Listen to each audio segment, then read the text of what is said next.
46절에서 52절.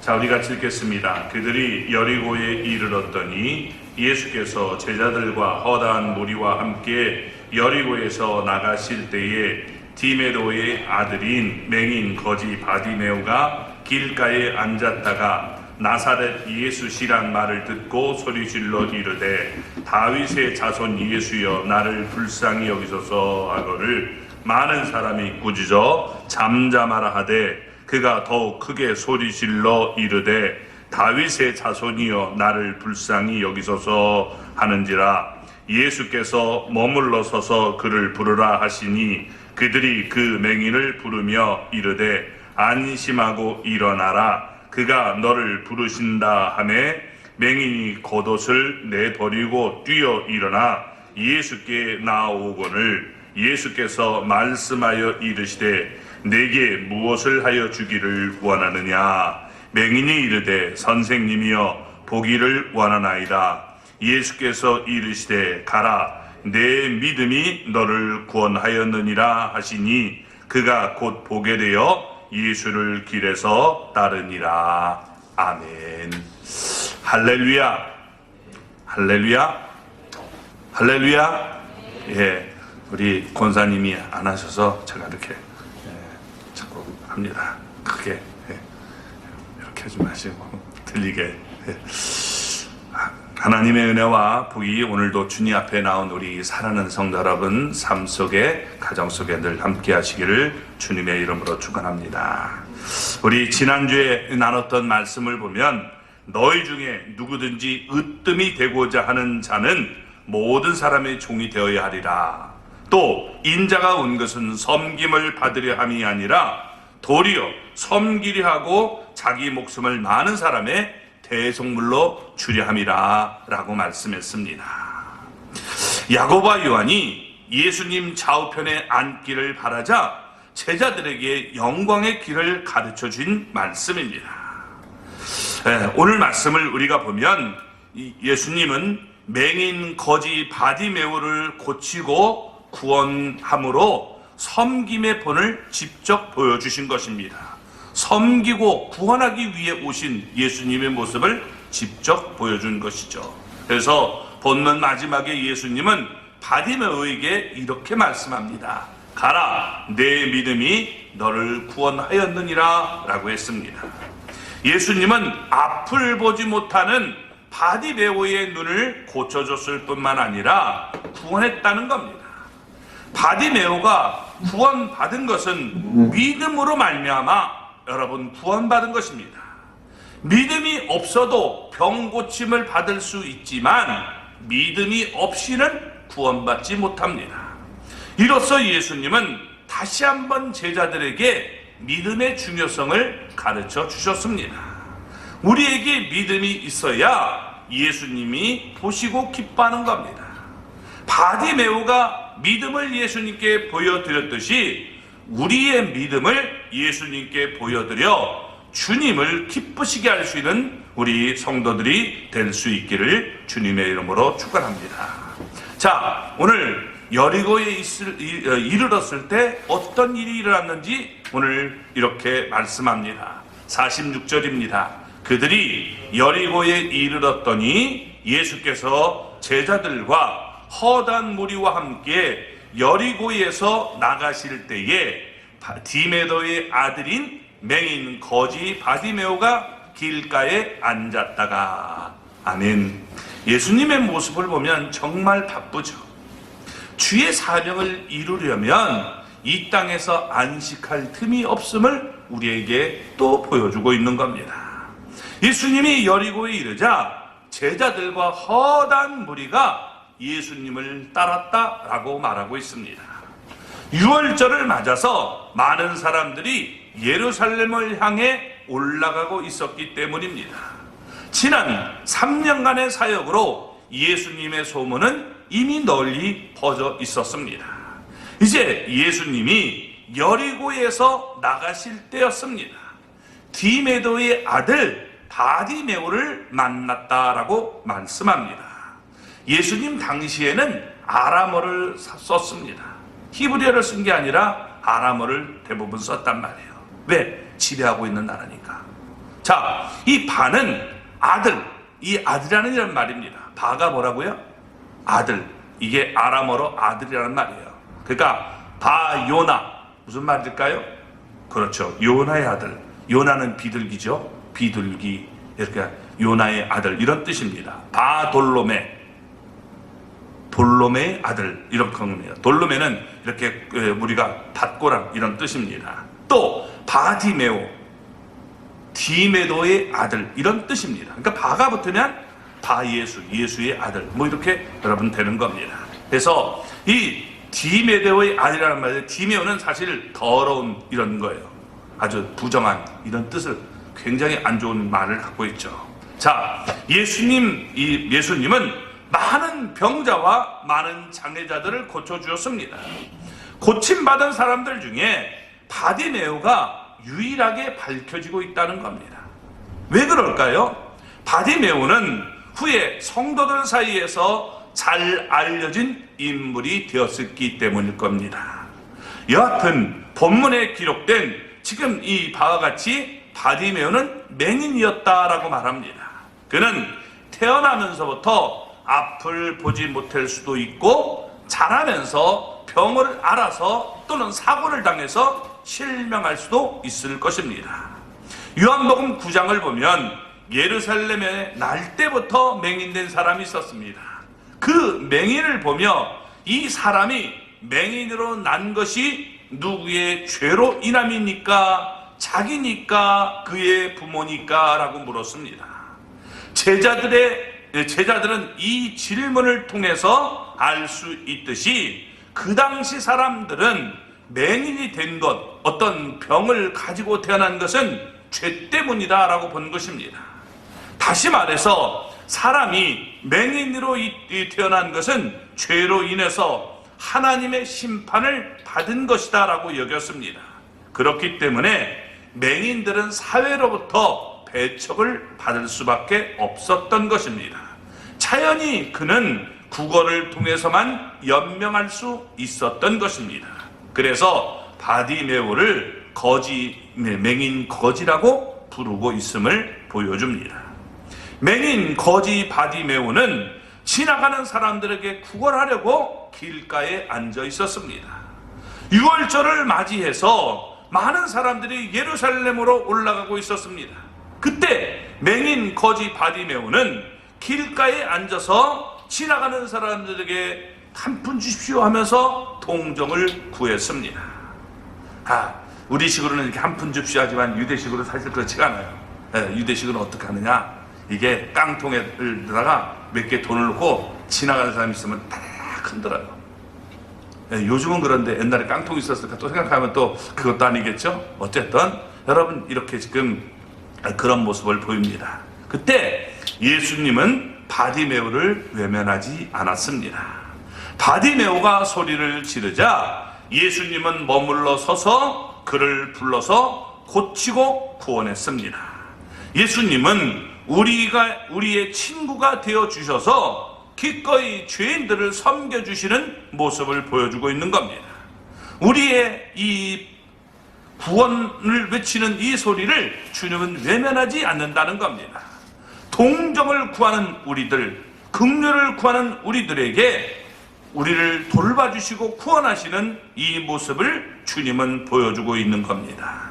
자, 47절 말씀을 보겠습니다. 나사렛 예수시란 말을 듣고 소리 질러 이르되 다윗의 자손 예수여 나를 불쌍히 여기소서 하거늘.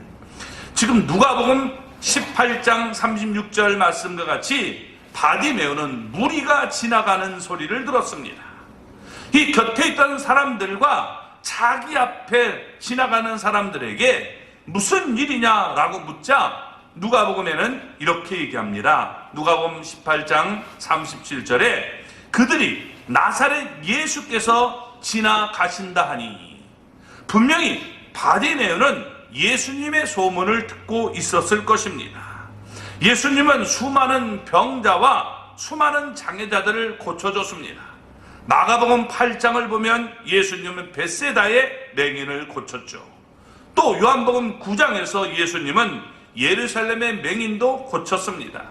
따라서 이 바디메오는 자기도 고침을 받고 싶었을 것입니다. 그래서 예수님이라는 이런 소리를 듣고 지금 소리를 질렀다라고 말하고 있습니다.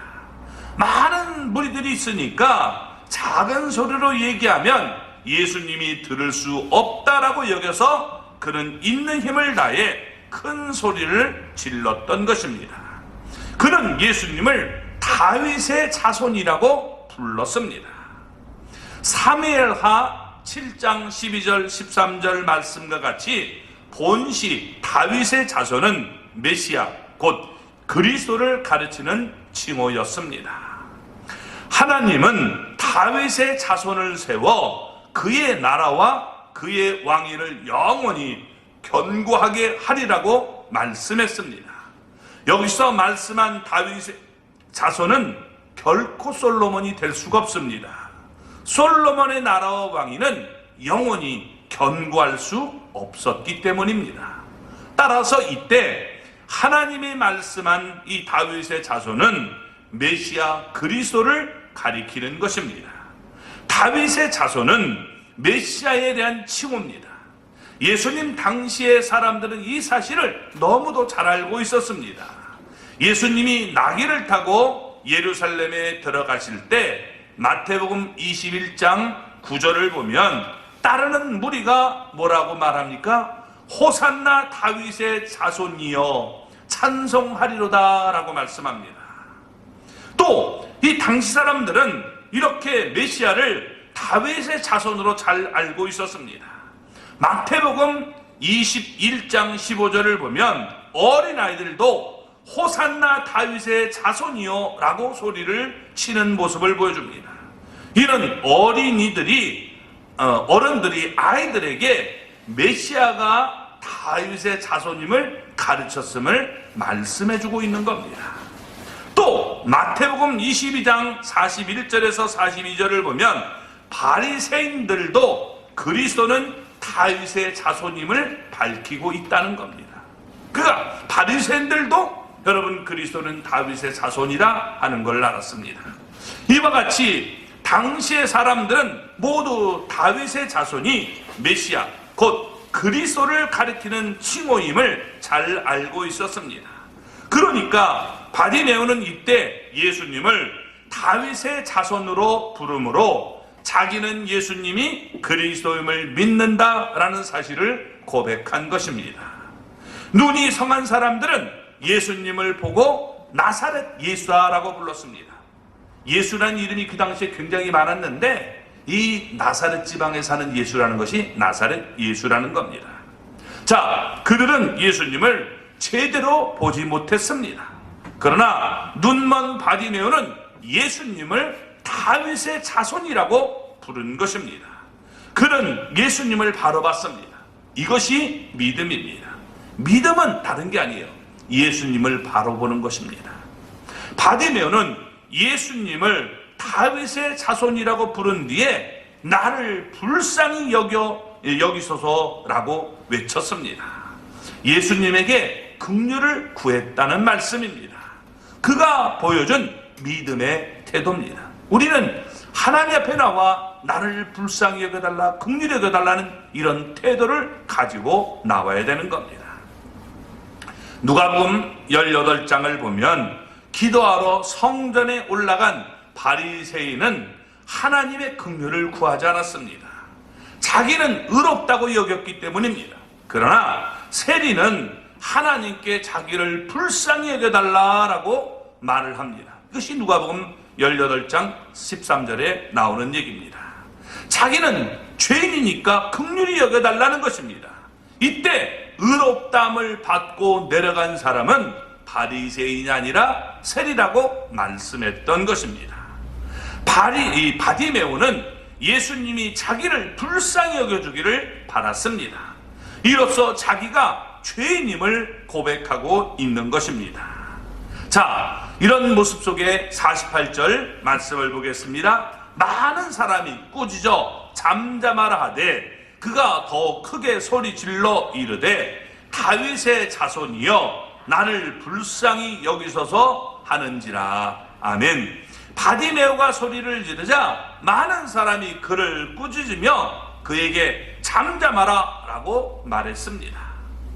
여기 꾸짖는다는 말이 에피티몬이라는 이런 동사인데, 이게 여러분 위에서 이렇게 막 내려 찍는 그런 모습을 얘기하는 거예요.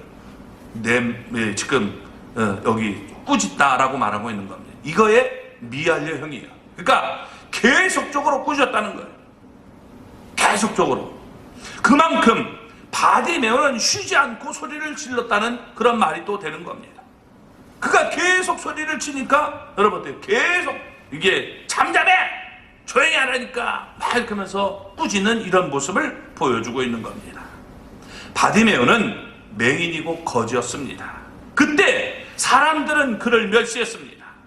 바디메오가 예수님을 귀찮게 여긴다라고 여러분 생각했기 때문에 그렇게 한 것일 겁니다. 그래서 그들은 그가 소리를 지를 때마다 꾸짖으며 조용히 하라라고 말했던 것입니다. 그러나 바디메오는 잠잠하지 않았습니다. 만일 그가 잠잠했다면 그는 일생도록 맹인 거지로 살 수밖에 없었을 것입니다. 그러나 그는 더욱 크게 소리를 질렀습니다. 믿음을 가진 사람만이 하나님이 주시는 기회를 성공적으로 만들어갈 수 있는 거예요. 믿음은 다른 게 아니에요. 내게 이 기회가 왔을 때 그것을 붙들 수 있는 게 믿음이에요. 주님을 내가 지금 이때 오셨을 때 내가 붙들어야지. 그게 믿음이지. 믿음 가만히 있으면 하나님이 여러분 주십니까? 아니죠. 믿음이라는 것은 내게 기회가 왔을 때 여러분 그것을 붙들어야 된다는 겁니다. 자, 여기 이 크게 소리 질렀다는 말도 역시 미알려태입니다. 그러니까 계속 소리를 질렀다라고 말하고 있는 겁니다. 다윗의 자손이여 나를 불쌍히 여서, 다윗의 자손이여 나를 불쌍히 여서, 들을 때까지 계속 여러분 그는 외치고 있는 겁니다. 그는 예수님이 다윗의 자손 곧 메시아임을 믿었습니다. 긍휼이 풍성하신 예수님이 자기를 불쌍히 여겨줄 것으로 믿고 외치고 있는 것입니다. 그래서 자기의 이 신앙 고백적인 외침을 포기하지 않았던 것입니다. 오직 주님만을 바라보고 외쳤던 것입니다. 근데 여기서 우리가 또 느낄 수 있는 것은 나의 여러분 이기심이 이웃의 우리 신앙에 장애를 주지 않아야 된다는 거예요. 지금 바디메오가 외치는 소리는 다른 사람이 듣기 싫었어요. 조용히 해, 이렇게 외치죠. 그러니까 나의 이 이기심이 여러분 그 사람의 구원과 신앙을 여러분 장애를 주면 곤란하다라고 말할 수 있는 것입니다. 이 세상은 우리가 믿음으로 살려고 할 때 우리의 믿음을 꺾으려고 합니다. 그래서 세상은 우리가 기도하는 것을 방해합니다. 막 크게 소리내서 기도하면 조용히 해, 이런 소리를 듣게 되는 거예요. 막 그렇게 기도해야 되느냐? 조용히 해도 얼마든지 할 수 있는데, 그렇게 할 수도 있죠. 그러나 이 절박한 심정의 사람은 그렇게 기도해야 되는 거예요. 내가 절박한데 어떻게 여러분 그냥 이렇게 묵상하겠습니까? 그건 여러분 묵상할 때는 하나님과 깊은 교제 속에 들어갈 때 그렇게 하는 것이고, 다급하면요 여러분 부르짖게 되어 있는 거예요.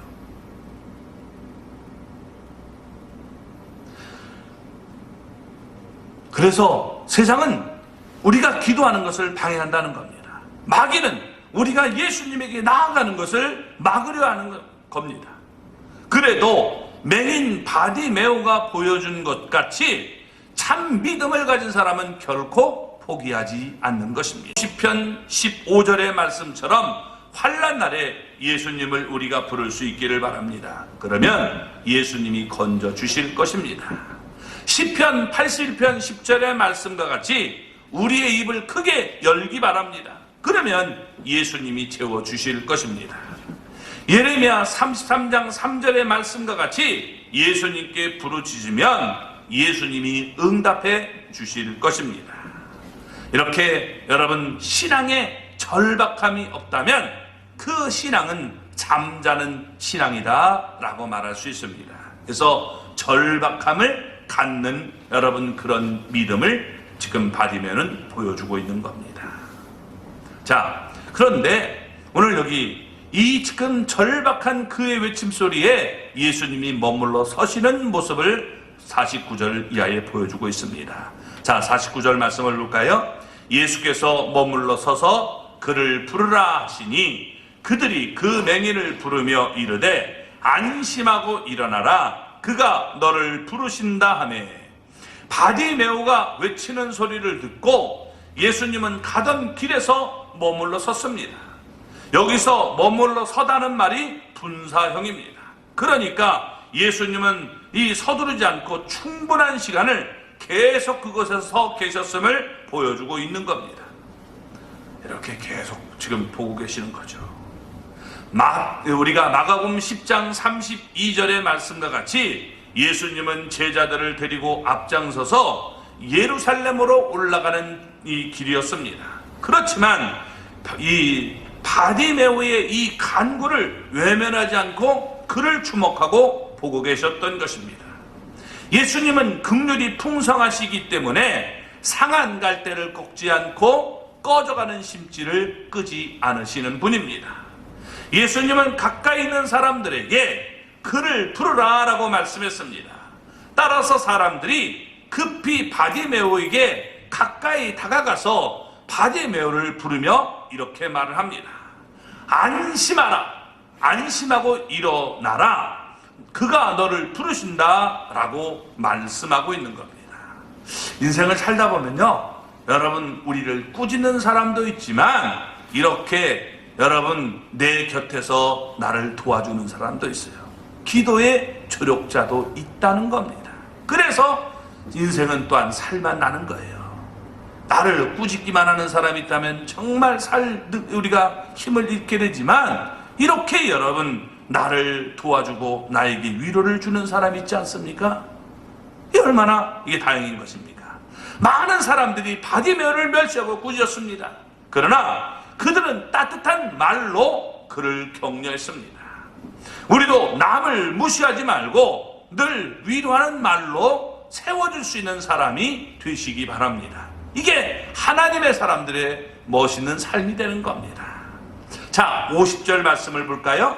맹인이 겉옷을 내버리고 뛰어 일어나 예수께 나아오거늘. 아멘.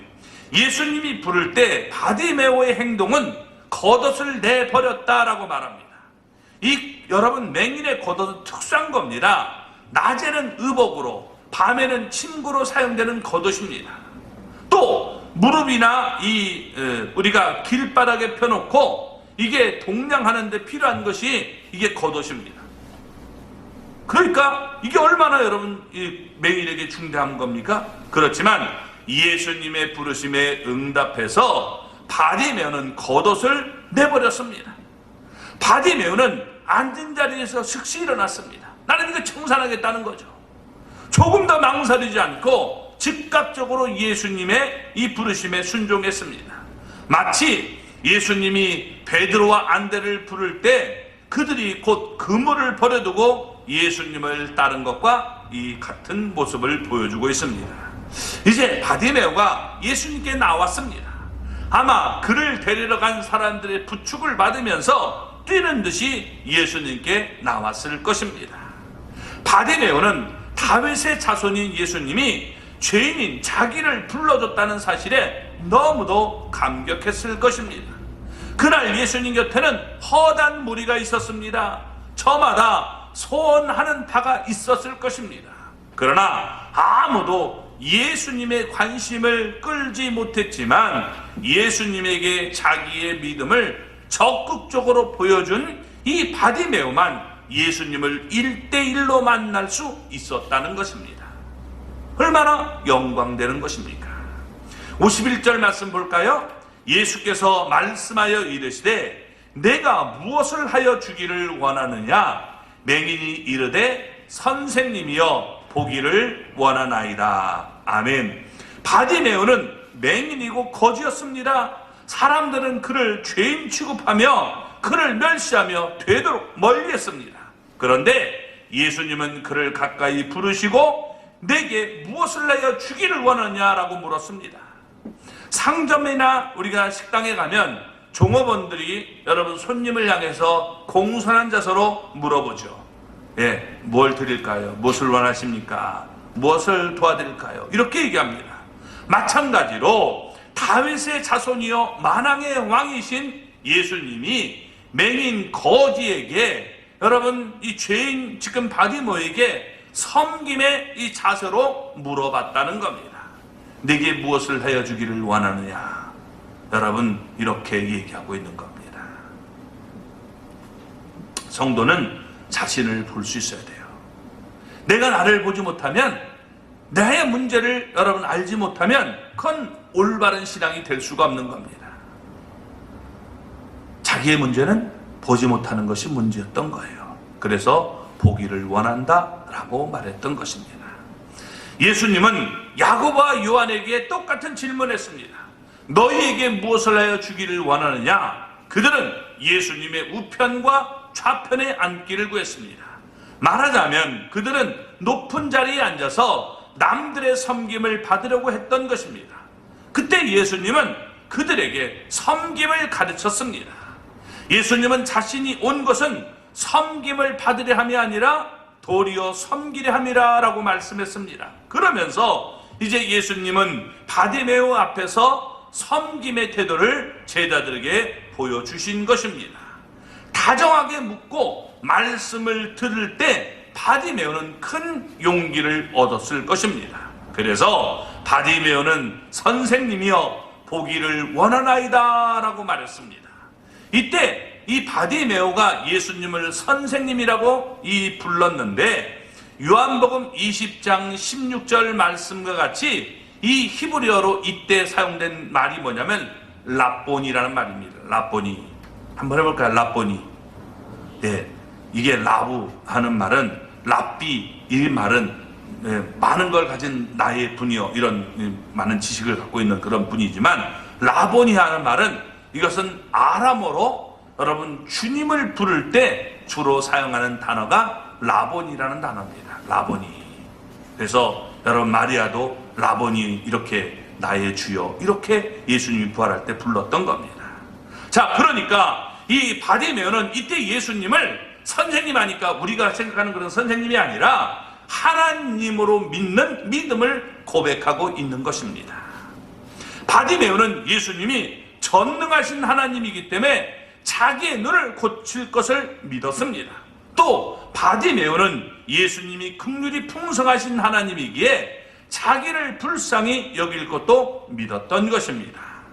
야고보와 요한과는 달리 바디메오가 원하는 바는 높은 자리에 앉아 남들의 섬김을 받는 것이 아니었습니다.